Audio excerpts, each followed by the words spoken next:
농도와 압력 변화에 따른 평형 이동 다시 한번 복습해 봅시다. 농도 변화에 따른 평형 이동과 그래프의 해석입니다.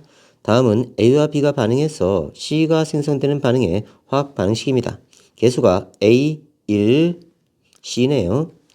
그림은 A에서 C가 평형을 이루고 있는 강철 용기에 A를 첨가했을 때 시간에 따른 각 물질의 농도를 나타낸 겁니다. 온도는 일정하니까요. K값이 일정하다 기억해 놓고요.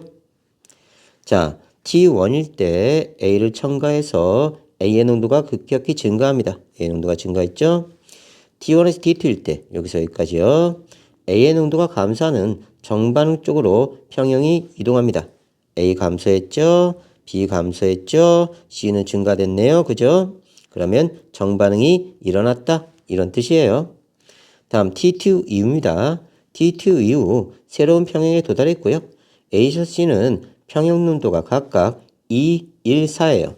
그래서 A는 2몰, B는 1몰, C는 4몰이 됐네요. 새로운 평형 농도예요. 자, 그러면 A에서 C 농도 변화로부터 반응 개수를 결정합니다. A는 5몰에서 시작해서 2몰이 됐고요. 됐죠? B는 2몰에 시작해서 1몰이 됐고요. C는 2몰에서 시작해서 4몰이 됐네요. 그래서 A는 5에서 2로 3몰 감소됐고요. B는 2몰에서 1몰, 2몰에서 1몰, 1몰 감소됐고요. C는 2몰에서 4몰, 2몰 증가됐네요. 그러면요, 요 감소된 거 증가된 게 3대 1대 2예요. 그래서 화학 반응식은요, 3몰 감소, 1몰 감소, 2몰 증가 이렇게 계산됩니다. 됐죠? 평형 가와 나에서 온도가 일정하니까요. 평형 상수는 같다. 평형 상수는 온도가 결정한다. 다른 것에 전혀 영향을 받지 않는다. 됐지?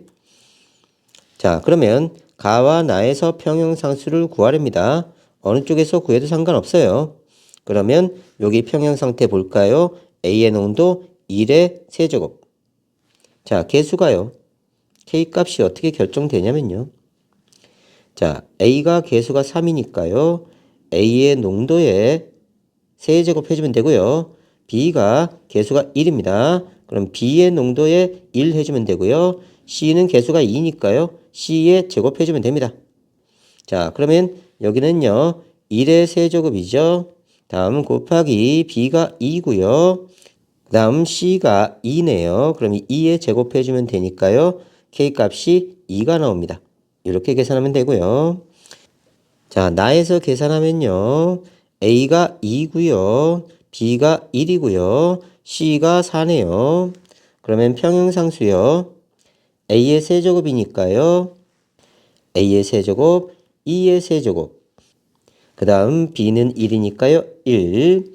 다음 C는요. 4니까요. 4의 제곱. 이렇게 해주는 거예요. 자, 그러면 16, 8이니까요. 역시 2가 나오죠. 됐죠?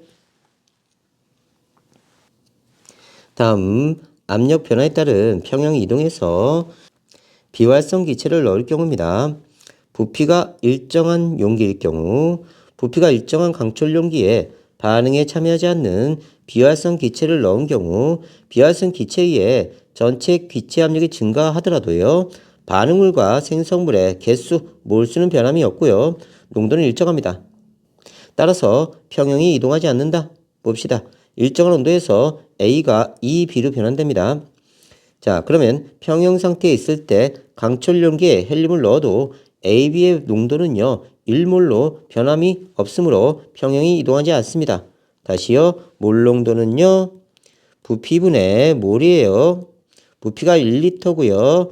A도 1몰 됐죠? B도 1몰입니다. 부피 변함 없죠? 1리터요. 그러면 A도 1몰, B도 1몰이에요. 전체 부피를 그냥 쓰면 됩니다. 그래서 변화가 없어서 평형이 이동하지 않는다. 부피가 변하는 실린더의 경우 외부 압력이 일정한 상태에서 실린더에 반응에 참여하지 않는 비활성 기체를 넣으면요. 비활성 기체의 양이 몰에 비례해서 전체 기체 부피가 증가합니다. 따라서 반응물과 생성물의 농도가 변함으로 평형이 이동합니다. 조심해야 돼요. 부피가 변하는 경우 평형이 이동된다. 일정한 온도에서 A가 EB가 되는 반응이 평형 상태에 있을 때 실린더에 헬륨을 넣으면요. 전체 기체 부피가 증가합니다. 부피가. 이때 A와 B의 농도는요. 부피가 만일 2배가 되면요. A의 농도는 1분의 1, B의 농도도 1분의 1이었어요. 근데 부피가 2배가 되면요. A가 2분의 1, B도 2분의 1이 됩니다. 부피분의 몰, 부피분의 몰. 자, 그러면 몰 농도가 변했어요. 그래서 B의 농도, A의 농도 모두 2분의 1몰로 감소하니까요. Q 값이 K 값보다 작아집니다. 따라서 정반응 쪽으로 평형이 이동해요. 다시 봅시다. K 값은요. 반응물분의 생성물이에요. 그 다음에 여기 개수가 생성물의 제곱이 붙죠. 자, 그런데 반응물 A의 농도가 2분의 1이 되고요. 다음 B의 농도가 2분의 1이 됐어요. 제곱. 그러면 요거 4분의 1이 되죠. 그래서 K 값에 4분의 1이 되니까요. K 값이 원래 이만큼 있어야 되는데요. Q 값이 작은 겁니다. 그러면 정반응이 일어나서 분자수를 늘려야 돼요. 그래서 정반응 쪽으로 이동합니다. 자, 그래서 부피가 일정하면 비활성 기체를 넣어도요. 변화가 없어요. K값이.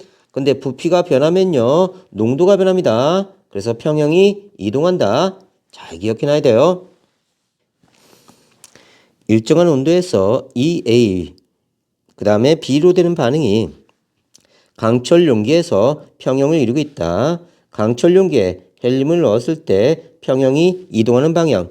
강철 용기는 뭐가 변함없다고요? 부피 변화 없어요. 그러면 농도 변화 없어요. 그러면 평형이 이동하지 않아요. 이렇게 됩니다.